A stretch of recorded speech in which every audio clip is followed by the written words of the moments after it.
Mesdames, Mesdemoiselles et Messieurs, bonsoir. J'aurai le plaisir de vous présenter ce nouveau numéro de votre magazine pour nos bien-aimés qui nous suivent à l'extérieur du pays à travers la chaîne YouTube Congo Bossolo Plus Télévision. Aujourd'hui, nous avons tout simplement honoré à votre demande. Nous avons une fois de plus approché M. Albert Moleka, opérateur politique, analyste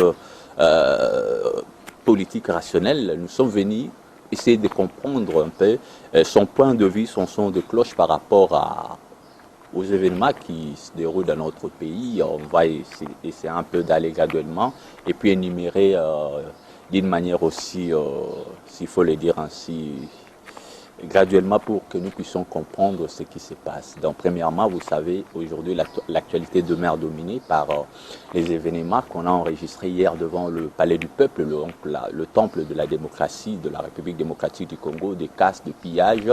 Et tout ça, ce n'est que la conséquence d'une proposition de loi appelée Minako qui, pour certains, qui va devoir caporaliser la justice congolaise. Ici, je fais allusion à la déclaration de leader de la Mouka. Et pour certains, on dit que cette loi vient tout simplement dans l'optique de dépouiller le président de la République comme magistrat suprême de ses attributs. Eh bien, le militant de l'UDPS avait pris d'assaut le riz de Kinshasa, ils ont brûlé, ils ont cassé. Et de l'autre côté, le FCC aussi a réagi à travers son coordonnateur Némi Moulania. Nous allons essayer de comprendre tous ces événements. On va aussi parler de l'arrestation ou bien la condamnation de Vital Kamerhe. On va aussi parler de la porosité des frontières de la République démocratique du Congo. Vous êtes sans savoir que l'armée angolaise avait fait une excursion sur notre territoire. On a enregistré de morts. Ils étaient allés à la pourchasse ou bien ils ont poursuivi le FLEC, les forces de l'enclave de Cabinda. Et puis de l'autre côté, les troupes zambiennes sont bel et bien présentes sur le sol congolais. En Ituri, on en parle aussi et bien d'autres. Alors pour en parler, nous recevons M. Albert Moleka. C'est avec lui qu'on va essayer de faire le point. M. Albert Moleka, bonsoir et bienvenue. Bonsoir Philippe. Alors bandeko balandi ya émission na biso le lenge na ebisi bino na entrée de jeu donc makambo akoloba eza ebele tokoluka tolobelango le lenge ndambu pour que to comprendre vraiment na bokebi nyonso bino ba ebozwi biso na YouTube partager pour que le message est banakoleka. Monsieur Albert Moleka d'entrée de jeu, les événements qu'on a déploré hier, le militant de l'IDPS, Liboso et à Palais du Peuple, ils ont cassé, ils ont brûlé. Et pour Nabango Balobi que loi wana ezali loi ekoki kolekate parce que président de la République Baniba Silisa Nguya nae na makambo etali justice. Yo omoni yango ndenge nini pona bayike pe balobi que à travers cette loi bato FCC baza ko banga que action en justice et banako s'orienter vers bango parce que bayebi que lelo Vital Kamerhe za ko kangama lobby baza ko banga que ba dossier belé fongwama lolenge makambo FPI makambo eza biike oyo soki lelo justice batikeli asala mosala bato belé bazo banga que bakoki pe kotia bango maboko. Voilà pourquoi pour na ba analyste misusu ba moni que yango wana ba initier loi wana pour que ba bloquer action en justice. Est-ce que yo zali pe na point de vue par rapport à makambo? Ndeko Philippe ngai na natali pe na landi mingi kambo oyo population azali koloba et soko landi commentaire ya population tout soko landi ndema loba population ba metina nini bato babimaki libanda tina nini bato misusu bazalaki na kanda omona ete eza kaka likambo ya ba 3 propositions de loi te moto na moto akendeki na kanda na ye toloba na frustration na ye mais en règle de générale ozomona que population de toloba la population ne se retrouve pas na makambo monso emaza koleka pe lolenge ekolo eza kotambusama ekolo eza dirigé na coalition mais problème eza wana c'est coalition wana eza eloko esalemaki mbangu donc bazwaki tenter en fait, il y a qu'à s'étudier les uns les autres. Et puis, so lingue au bala, considère toujours bozaloma na moment moko yo bovandi po boye bana bizaleli. Mais bazwa ki temps wana te. Yango wana tozomona okola gestion moko improvisée.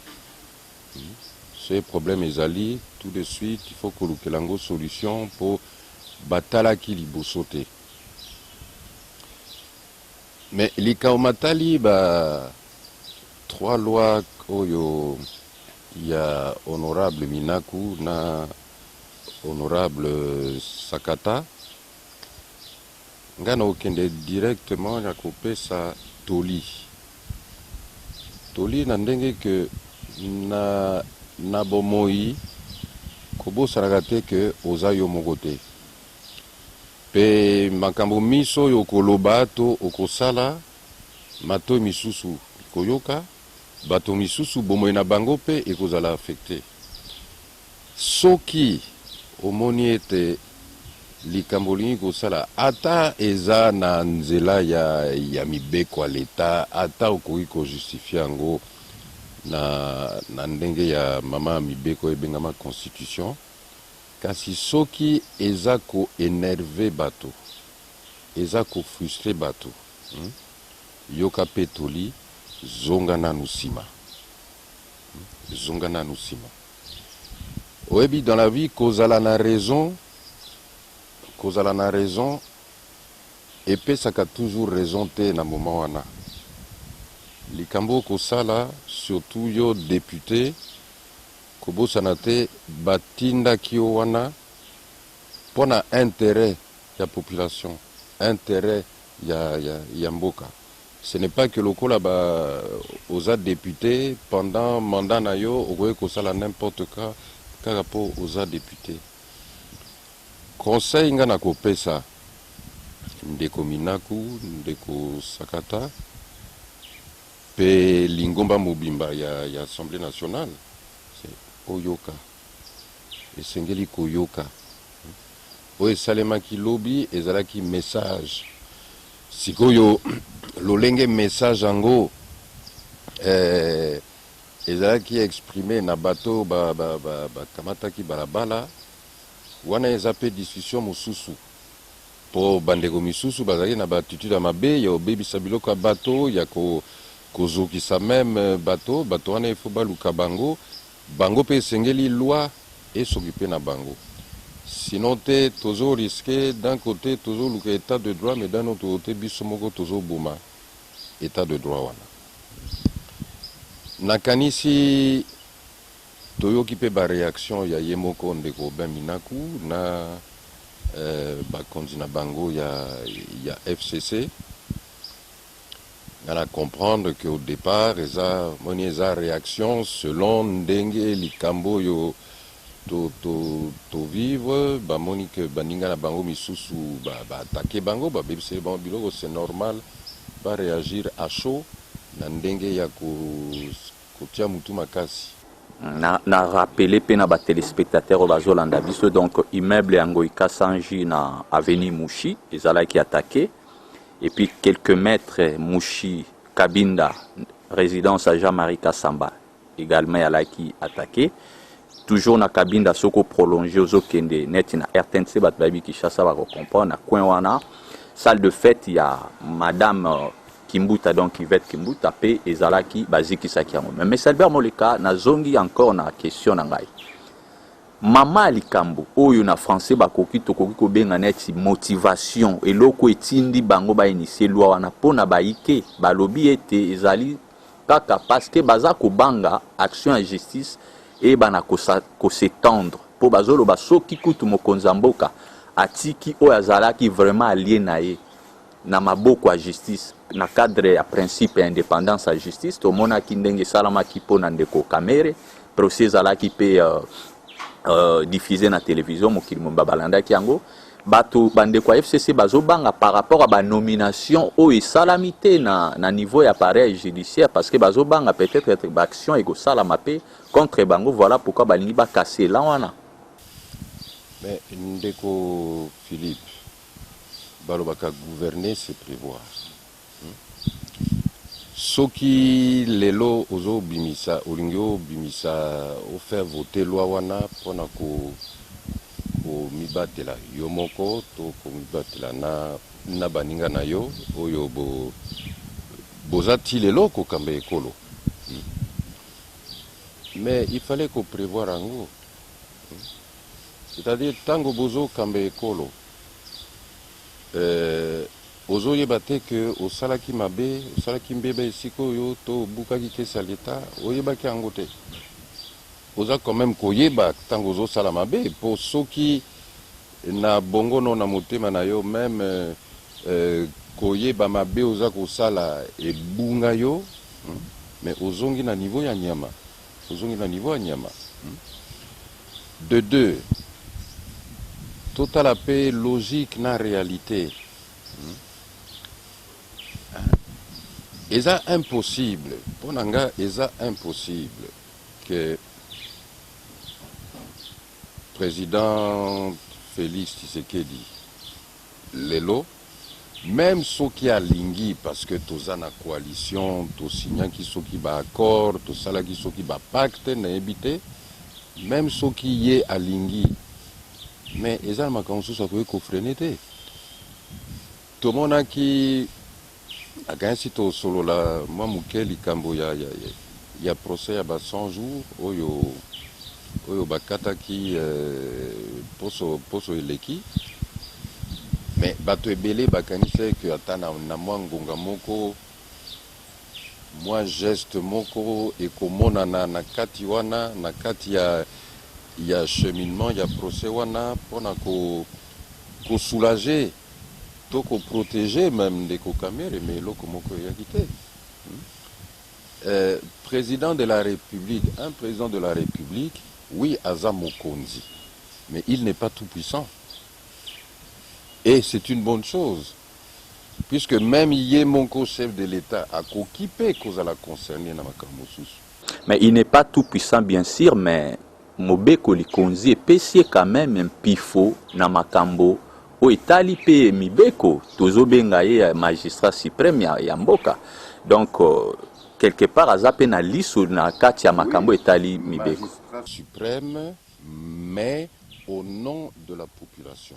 Au nom de la population. Lelo FCC bango bayebi ete monsieur vice-premier ministre Tunda ya Kasende azali moto abimi epai na bango FCC. Yango balingi bazwa pe bakata mwanda ya mpifo epai ya président de la République pour battre sango et pas naie pour que abanda ko arrêter action en justice na lingina pe exemple awa bisonyo soto yebi ete lorsque baki na koluka ko interpeller moto ya bango FCC ndeko Patience Saïba directeur général ya OGFREM to monaki ete lettre utaki pa ministre ya justice pour na kolobaba sur soir makambo ana tilelo le kakibongo na moni ete bandeko FCC balingi ba mema biso nde siko na logique wana yango tozo luka totala to comprendre que lobi soki procureur a initié action voilà. Ministre de la justice a koma pour empêcher que bokanga ndeko boité to boité wana eza ba jeu politique oyo okoki ko échapper nangote tozo exemple ya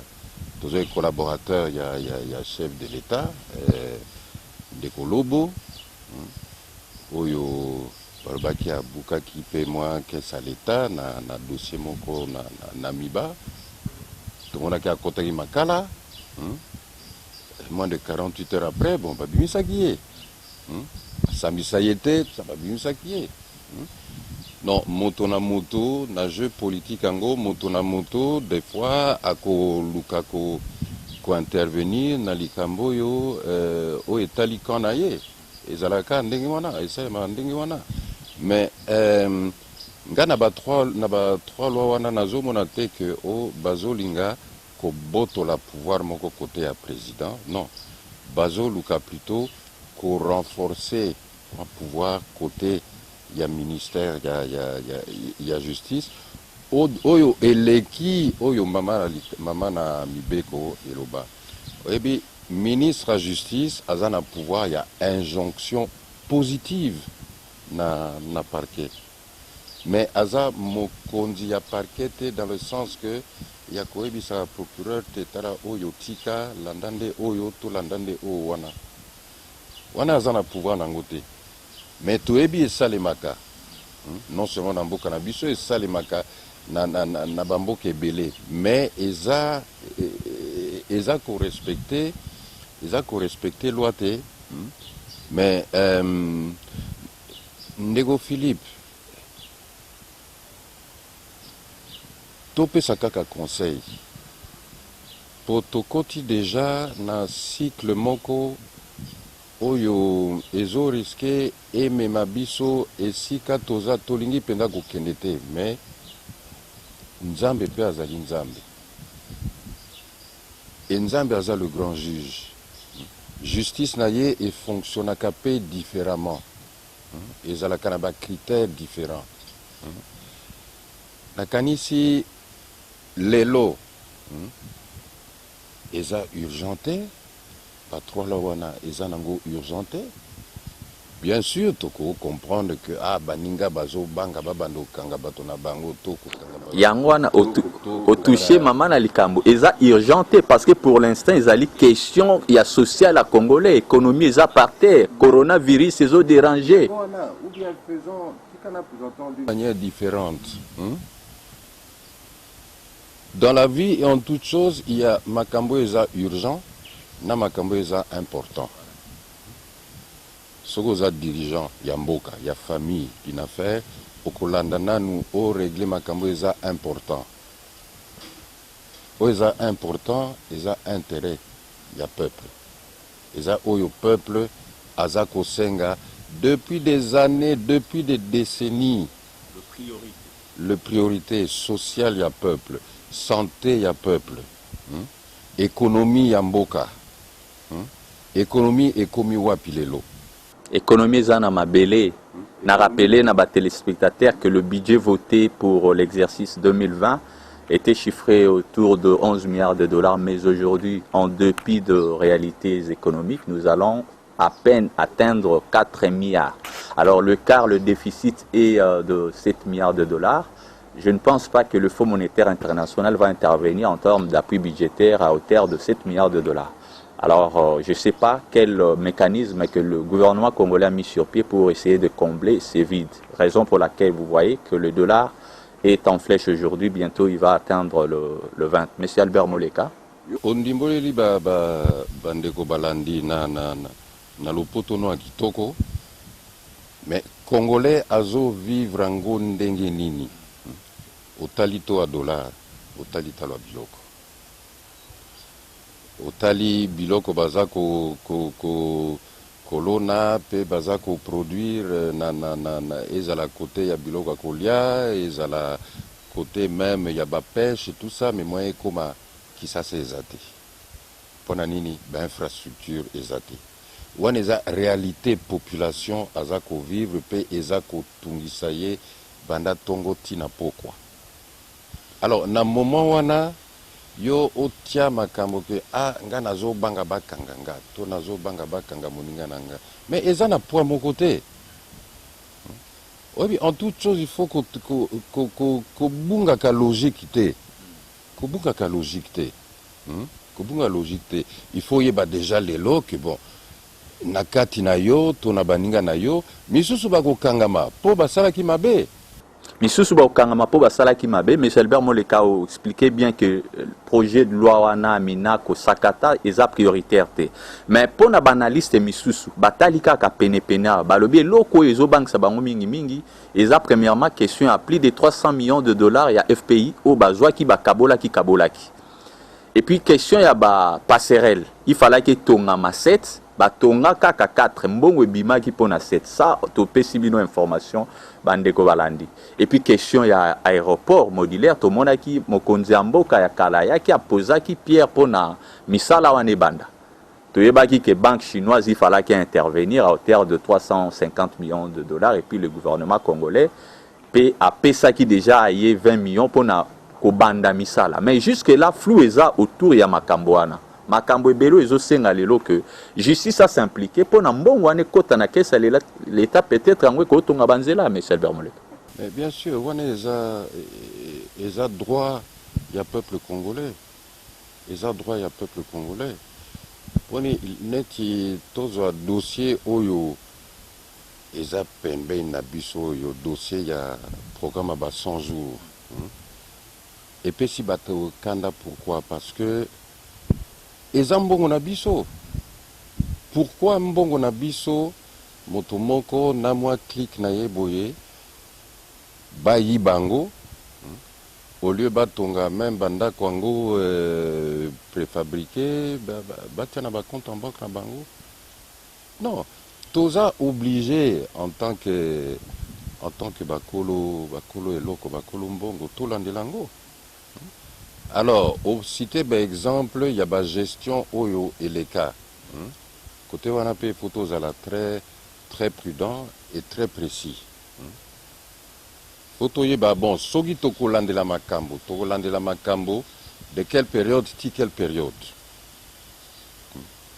Tolanda makambo suivant la loi puisque ça makambo sous que bon après un certain temps moyen landela sous ces athées tolanda makambo de quelle période à quelle période. Mais est-ce absolument nécessaire kolandela ba makambo wana de sorte que soki tokoki ko récupérer mbongo ya mboka to récupérer yango et ça mboka. La justice élève une nation de balobaka M. Albert Moleka lelo yo soki tozos ko insister mingi na justice comme étant un instrument de développement de notre pays.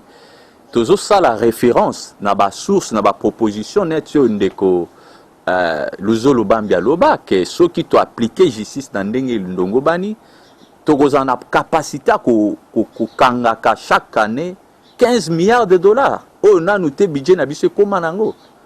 Siko ceux qui totali bien PIB produit intérieur brut ya République démocratique du Congo eza ko nage autour de 60 milliards de dollars. 60 milliards de dollars bandeko balandi. Na lobi bien 60 milliards de dollars PIB l'ensemble des activités économiques na Congo. Mais na kati wana l'État congolais a la possibilité kaka ko retirer mukie o ebengami 4 milliards na moi ba taxe na moi production à côté ka moi biloko ne cuivre et console 4 milliards. Donc le reste ya mbongo wana plus de 50 milliards et ça na maboko ba expatriés. Le Libanais, les Indiens, batunyon so ba ça la activité économique na Congo, les Glencore et j'en passe. Alors vous voyez que Nambo Cannabis Moko tozo subir colonisation économique, M. Albert Moleka. Mais Ndeko Philippe, au cité exemple, il y a Deonabiso Luzolo Bambi. Et Sengeli to rappeler que Natangwana Luzolo Bambi est conseiller spécial chargé il y a lutte contre corruption. Mais avant, à côté de la ministre, il y a justice. Donc déjà, tant que qui ministre à justice, à Monaki, moi, je suis Kambouana. Tant que commis conseiller, que Moussala Naye, à côté de Léon Nabozindo. Mais ça fait combien d'années Luzolo Bambi a fait sa information? Et je crois Ezalaki Biloko Moko prioritaire pour le gouvernement Oyo, pour le pouvoir Oyo, État la nanou mais landano banzelo yo Luzolo Bambi a fait ça qui pour récupérer mbongo parce que ceux qui on souci il y a Mokonzi Nyonso, président de la République, député, et Zanineza, bon, tant que l'élection sur Salema, il faut qu'à n'a passé pas voter à l'issue.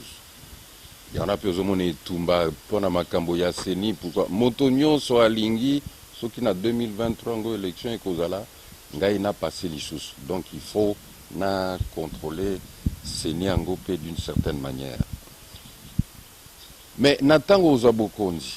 Pour nos salas, on a besoin de bongo. Parce que la population a besoin de kende liboso. Pe likambo nyonso ezalakana sukanango.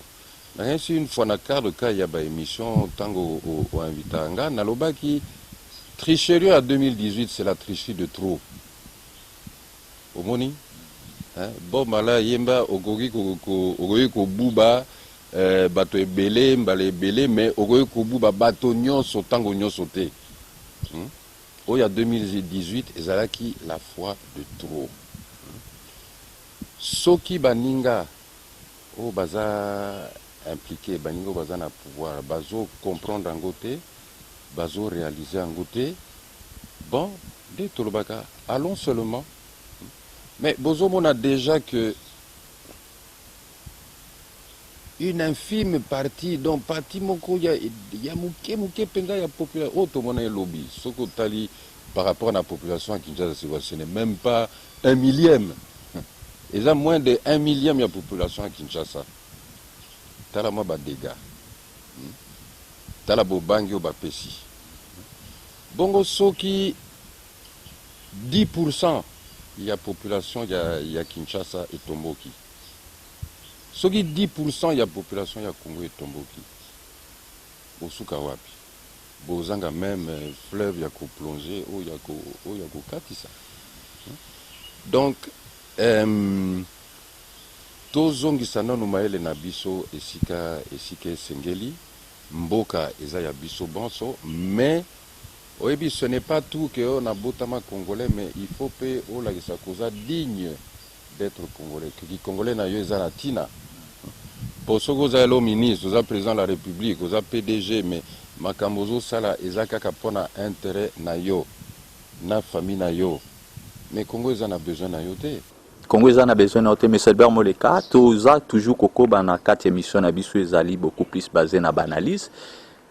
To me campé qu'on réfléchit selon point de vue nangai. Moi j'estime que le fait que Ndeko Kabundi babengana ki pona linga langwana, babengani en Assemblée nationale, ba pesi des champs libres maintenant pona kozala na contrôle ya ko manipuler te ko activer les combattants contre l'Assemblée nationale. Comment vous jugez cette analyse?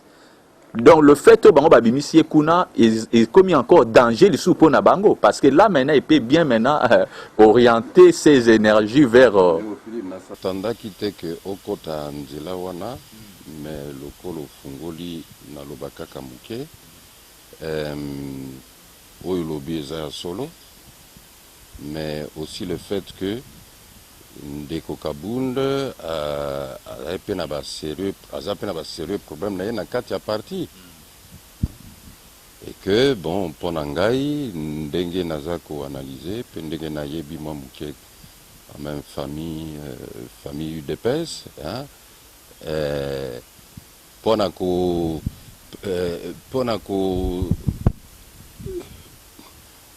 ponako s'assurer na soutien moko ya base, base to bengaka ba combattant o bebi ko sala makelele. Il faut qu'on la kisa que osa toujours ko combattre Kabila. Obi eloko esangisaka UDPS tilelo eza etumba contre Kabila. Eza etumba contre Kabila. Parce qu'on part de la supposition que Kabila ndenge azawana ti lelo azo bunisaka fachi, azo saboteka fachi. Donc c'est vrai que Likambango eza na ba niveau ebele, eza pe na ba intérêt ebele. Puisque lelo ba légaliste na kati ya UDPS. Bagote ma Kabundi ndenge nini. Ba légaliste bazana ba wewate, bazana ba na ba bazo ya moto te. Donc ce qui lelo combat ezana kati ya parti moto azana bata moto nde azana chance ya monene. Donc ndengo o limboli parce que nazo rappeler na ba téléspectateurs na biso ozali yoko oyo oyebi vraiment famille de PES bien pendant de longues années ozala au cœur ya ba décision ya parti wana comme directeur à cabinet a fait Tshisekedi le père, porte-parole na EP, donc au travail oyebi Kabundi, oyebi Paul Chilumba, oyebi Jacques Chabani, oyebi. Mais lelo ponato longwana dossier de PES que sur Asuka, M. Albert Moleka, Kabundi azali président aïe selon lui mandat spécial au président de la République à Signaki. Ou à Pesaki que en cas d'absence, voilà mandat spécial à Pesaki Kabundi. Mais tu es comme on a bandeko Chilumbu, na bandeko ebele, la qui si biso statut à UDPS, considérer qu'il mandat wan ezali illégal, et puis ministre intérieur a tranché qui, ou a zappé buto à UDPS a lobby que mandat spécial wana eza illégal.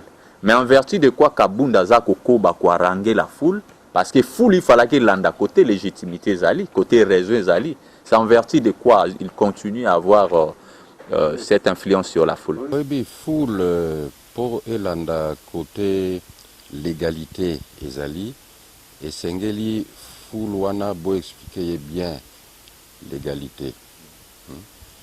Puisque foule, est-ce que foule wana yebi ba statut? Est-ce que foule wana yebi que parti eza na deux statuts? Yebi na yete. Akolandaka oyo intellectuel, biso bataba français toko loba. Yebi ba détail wana te. Mais pour revenir un peu dans l'Ikamboya justice, n'a conseillé toujours UDPS éviter que l'Ikambouana ait qu'un de la justice. Et Sengeli Koyokana Nakati Alibota entre Bango na Bango pour ceux qui justice, il y a état de droit. Sengeli et Kata l'Ikambouana et Gozala vraiment mawapona parti. Kozala vraiment mawapona parti. Bandeko baike tozongi sikona kati ya débat na biso après presque 40 ans à l'IT, IDPS a banda qui co-incarne espoir pour la population mobimba. Lelo yo tomoni que après presque 40 ans de lutte, IDPS a eu pouvoir. Imagination, rêve nyonso aux populations azalaki nango que une fois IDPS a eu pouvoir, Congo ko telema, économie ko telema, makambo ko bonge ko bonga. Mais lelo toza komona on dirait tozo vivre contraste. Makambo nyonso to bande ko akize que eso salami boza kabila, so salami boza kabila, mais to bandi ko mona ngo ebele ku koleka. Notamment lolenge na lobaki na débit à émission oyo. Troupes angolaises bakoti donc militaire Angola bakoti ba ego bunda na kati ya mabele na biso pe bana mboka na biso pe bakufi kati nango. Et puis na Pweto troupe militaire ya Zambie bazawana bakanga esika na balobeza bango na Ituri toyebi makambo ezoleka kuna na centrafricain et ainsi de suite. Donc l'insécurité partout par-ci par-là. Makambo lobi to bande ko akize Kabila zoni nga balkanize mboka asala bo melelo tozomona Kabila za suswana te o biso turbaki mwana mboka ndi soka azui makambo ane ko sila mais to moni yeku makasi na nyonso wana to koloba nini mais Albert Moleka. Mais ozo bosana ke mwana mboka Félix Tshisekedi a commis président de la République. Mais azana nous ko gérer sécurité te. Azana nous ko gérer armée te. Mais yenda za commandant suprême selon Mobeko Likonze PCM Pifoana. Titre c'est une chose. Fonction c'est une autre chose. Fonctionnement ezapé et lokomosusu. Tobo sanate que soko tali structure ya armée na biso lelo. Eza structure ya armée efficientité. Comme on a tué biango depuis longtemps, mais Esengeli pona ko réformer armée républicaine. Oezalaki un des préalables na bakor à Sun City. Esengeli pouvoir ezala légitime. Or, malheureusement, processus électoral oyo épais sa légitimité, puisque dans chaque élection, ezalaka tricherie. Ezalaka élection frauduleuse. Donc, au Bimanango, mais on a toujours un problème, il y a légitimité. Or, armée, pour commander armée, il faut légitimité wana. Parce que armée ezande yangonde eza mur na yo contre Munguna. Yangonde eko kebisa voisin a dépassé frontière na yo te pour occuper territoire na yo. Lelo sur les 9 voisins, combien baza ko occuper dans votre territoire na biso? Presque bango nyonso. Presque bango nyonso so longo je vois peut-être Sud Soudan na Centrafrique mais bao misusu. Ba côté la biso déjà. Mais en armée toyebi mutu areformaki yango toloba Kabila tozebi soki tozongi makambo ba brassage et consort lelo bazobenga yango 8e armée en Afrique. Et bon 8e armée en Afrique azana makasi te ya koempêcher Angola kota na mboka na biso te ya koboma, akoempêcher Rwanda te, akoempêcher nyonso wana te, sikoyo eza na kombo président de la République Félix Tshisekedi tomonaki atindaki 20 officiers 20 généraux atindi bango na retraite. C'est aussi une manière pour lui à kolakisa que non, voilà, il est là, il veut contrôler, il veut orienter selon sa philosophie, mais jusque là l'armée angwezo lakisa makasi na été pour nous protéger mboka. Donc Philippe Robri, ancien président Joseph Kabila a réformé qui armée te ponanga puis eza kofingate eza mais ainsi plutôt ndeko Joseph Kabila a boma qui armée. Après tango communauté internationale ekoti et debiso ponako et debiso yemtaza na pouvoir ponako réunifier mboka tout ça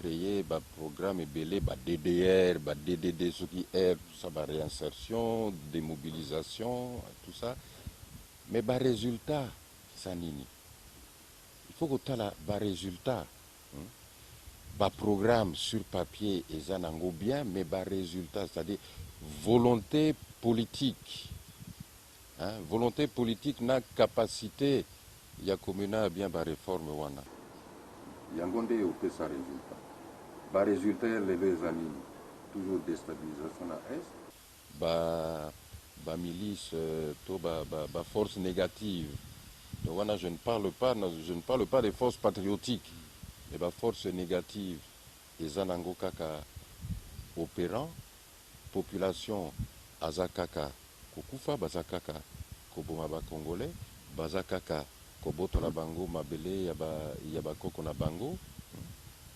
Pourquoi? Parce que il n'y a pas encore volonté politique penza ya ko réformer ou ko reformer armée penza oyo mapinga oyo ekoki ko bundela mboka. Alors tomonaki awa FARDC alakisaki biso bilili lolenge baza kozwa ba localité ba village baiti bazwaki Madina tolobaki que fini pour na ba ADF bakoyeba lisusu konuire te. Mais malgré cela, malgré ba image tomonaki, mais ADF aza ko continuer toujours kozala actif na kati ya mboka na biso nyonso wanezani. Mais Léo Philippe, ADF, ce qu'on a un article belé, même il y a Paya, les soi-disant ADF. Ouais, les bâtonneurs se va comprendre ADF wana et Zanini et Utaki Wapi, parce que finalement, bateau babanda epe koyoka oyo population oyazo kufa wana azo ebisa bateau tala ADF, ce n'est pas que bato ya Uganda oyo bazo combattre Museveni bakotela biso pe mbala moko bakomo bwa biso non ezalaki initiative concrète ya bato misusu oyo bauta oyo bazalaki na Kisasa oyo bazalaki na Kisasa.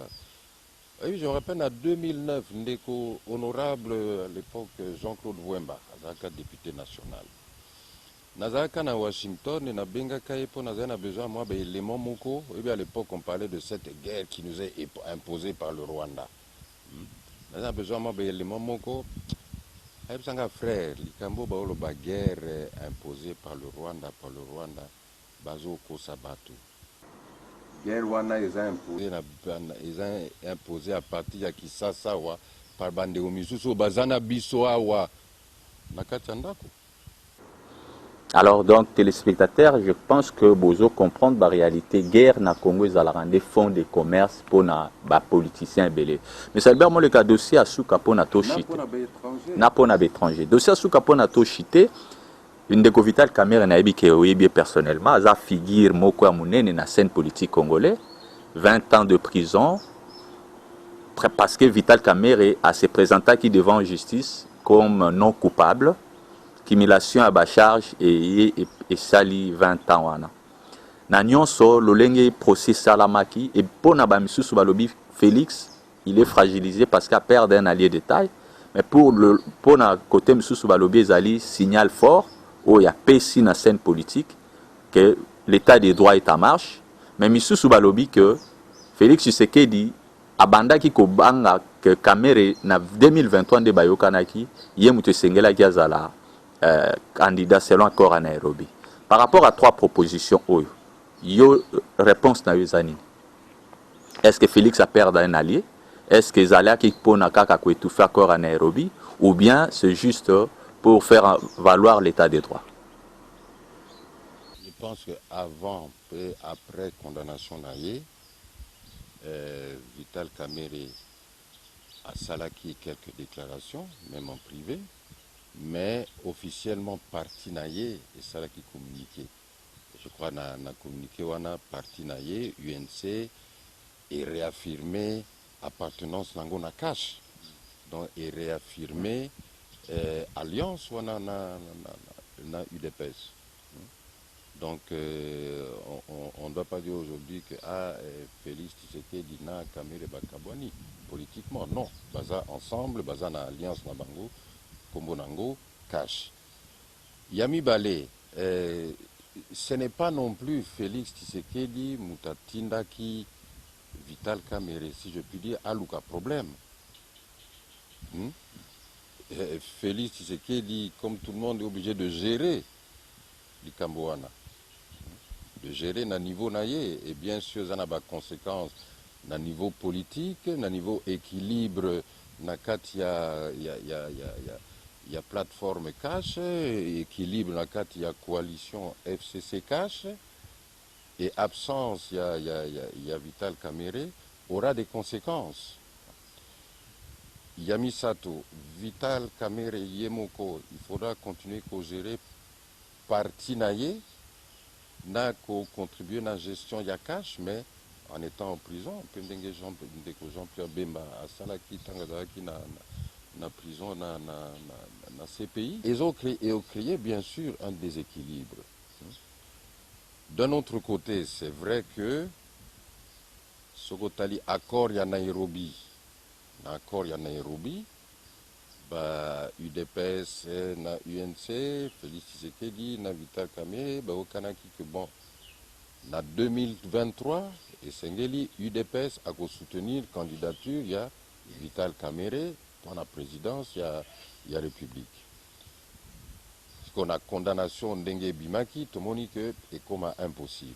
Mais, bah, avocat, il y a Vital Kamerhe qui est en appel, et appel, ils a payé procès Moussoussou. Oyoko, Bimisa, bah, décision radicalement différente. Mais toujours est-il que Namoya Lelo, c'est vrai que Vital Kamerhe a hors-jeu pendant 2023. Donc, et au Tikala Nani, na groupe pendant la coalition, et Tikala Félix Tshisekedi, na Motomosusu. Joseph Kabila Linga Zonga bon mais ceux qui ont Zonga à soutenir Moutou et entre Batouana Nanya Kopona est-ce que coalition et Kopona candidat Moko ou bien tout que la base ou bien tout que la sous base et toujours est-il que Vital Kamerhe hors circuit. Ils ont posé sérieux problème pour les candidats, les deux éventuels candidats. Il y a coalition actuelle, il faut aux ala na soutien. Quand même, il y a Vital Kamerhe, il y a machine politique na Sud Kivu principalement. Pour ça, la bavo est belé. Sud Kivu, Nord Kivu, ils ont toujours province, ils ont électeurs et belé. Et ceux qui ont zangi électorat wana, ils ont un sérieux problème. Donc, Vital Kamerhe, même en prison, Aza n'a pas potentialité et belé. Aza n'a pas actif politique et belé. Vital Kamerhe Aza pe motamaele mingi. Nakanisi au moins mokolo akotaki na makala abanda eko réfléchir que bon, il est possible que eloko yo emema ngai mosika mpe ntango molai. Donc mayele na nga ebanda déjà imaginer comment nakoki survivre politiquement et puis bien sûr survivre matériellement, famille na ngai ekamba malamu tout ça, mais survivre politiquement. Pour ceux qui survivent politiquement, tout le reste tombe. Na famille na yo, na parti na yo, qui politique na yo, koi. Mais pour na bateau, bazolo que Vital Kamerhe asili, non. Silite azana nous jeune. Mais condamnation il y a affecté casier judiciaire nae, loi PC soumis bekota à ça la politique, a postulé comme président et ainsi de suite.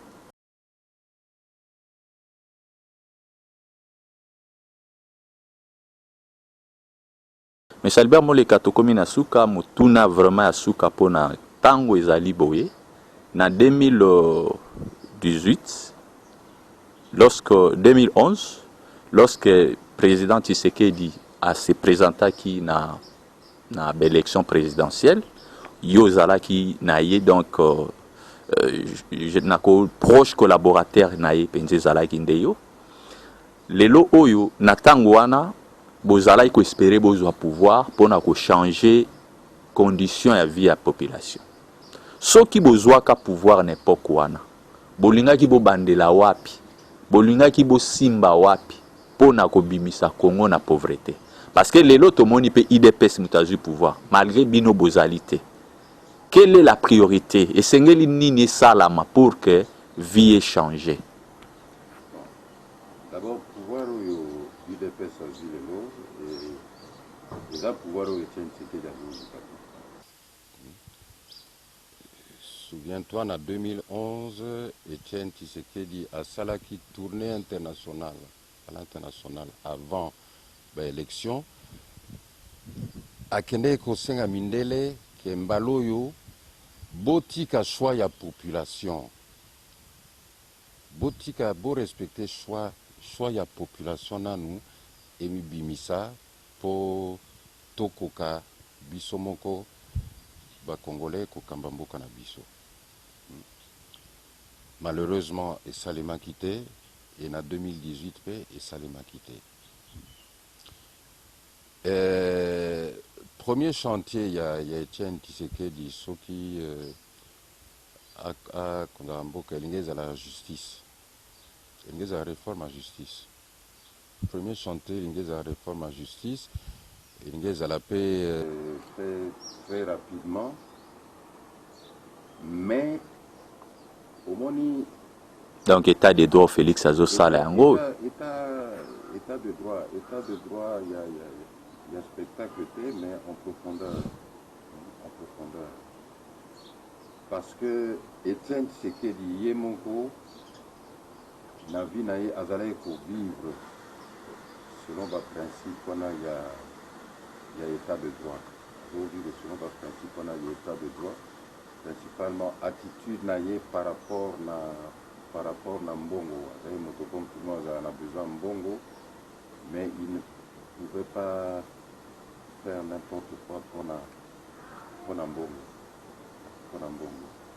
Je ne pense pas que Etienne Tshisekedi a un président que après 1 an, 2 ans, 3 ans, Etienne Tshisekedi a son mandat pour la photo, pourquoi non.